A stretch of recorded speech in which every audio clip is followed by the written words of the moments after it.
पारडी इलाके में crime branch unit 5 की कार्रवाई 1,64,000 का प्रतिबंधित गुटखा तंबाकू जब्त। नागपुर में क्राइम ब्रांच यूनिट 5 ने पेट्रोलिंग के दौरान बड़ी कार्रवाई को अंजाम दिया है। पारडी पुलिस स्टेशन क्षेत्र के दालमिल आंबेनगर रोड पर एक संदिग्ध व्यक्ति को एक्टिवा दोपहिया वाहन पर संदिग्ध बोरी ले जाते हुए पकड़ा गया। पुलिस ने जब व्यक्ति से पूछताछ कर तलाशी ली तो बोरी से प्रतिबंधित सुगंधित तंबाकू और गुटखा बरामद हुआ। कार्रवाई में रिमझिम ब्रांड के 40 पैकेट सुगंधित तंबाकू, एक मोबाइल फोन और एक्टिवा वाहन समेत कुल 1,64,000 रुपए का माल जब्त किया। आरोपी की पहचान प्रदीप राजमोहन शाहू, उम्र 28 वर्ष, निवासी शियोन सोसाइटी वाठोड़ा के रूप में हुई है। पुलिस ने आरोपी के खिलाफ संबंधित धाराओं में मामला दर्ज कर लिया है और आगे की जांच जारी है। फिलहाल इस मामले में क्या है आपकी राय, हमें कमेंट करके जरूर बताएं। क्राइम ब्रांच युनिट 5 चे पथकातील हवालदार राजा टाकळीकर, दीपक बावनकर हे एरियामध्ये पेट्रोलिंग करत असताना गोपनीय माहिती प्राप्त झाली। त्या अनुषंगाने एक इसम टू व्हीलर ऍक्टिवावर काही संशयास्पद गोणी घेऊन जात असल्याची माहिती प्राप्त झाली। त्यानुसार त्यांनी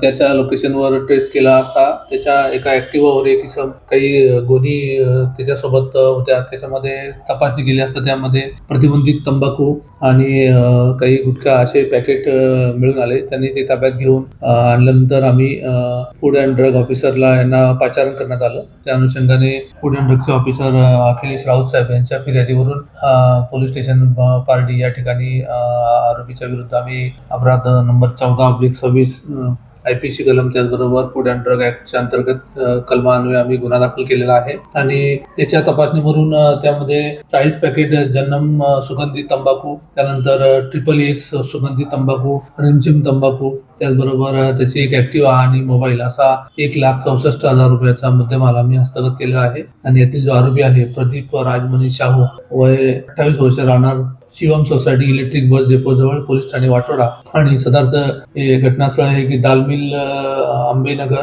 दालमिल रोड, पोलीस ठाणे पारडी या ठिकाणी सदरचं आम्हाला मुद्देमाल आरोपीसह प्राप्त झाला आहे। आरोपीवर आम्ही अशा प्रकारे कानूनी कारवाई करण्यात आली आहे। लेटेस्ट अपडेट्स के लिए राष्ट्रवाद न्यूज को फॉलो कीजिए।